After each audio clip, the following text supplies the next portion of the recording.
চীনের উত্তর পূর্বাঞ্চলীয় হেইলংজিয়াং প্রদেশের শহর হারবিনে শুরু হয়েছে ঐতিহ্যবাহী হারবিন আন্তর্জাতিক তুষার ও বরফ উৎসব 2026।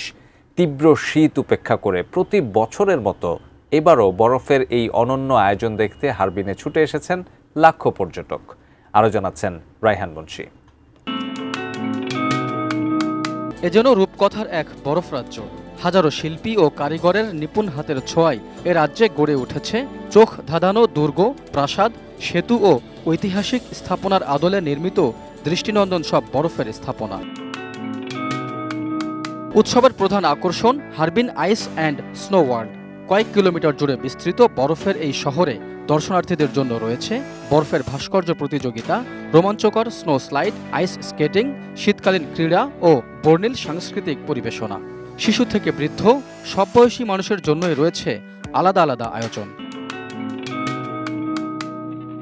হারবিন উৎসবের ব্যবহৃত বরফ আসে শহরের পাশ দিয়ে বয়ে যাওয়া সংহুয়া নদী থেকে।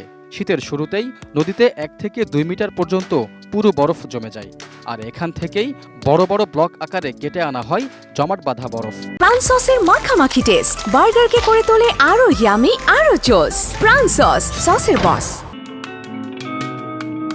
আয়োজকদের দাবি, আগের সব আয়োজনকে ছাড়িয়ে যাবে এবারের উৎসব। হারবিন তুষার উৎসব কেবল বিনোদনের আয়োজন নয়, এটি চীনের শীতকালীন পর্যটন শিল্পের একটি গুরুত্বপূর্ণ চালিকা শক্তি।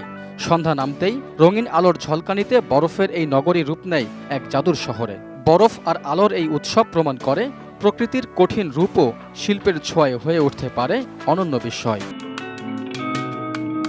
Raihan Munshi, desk report, ATN news.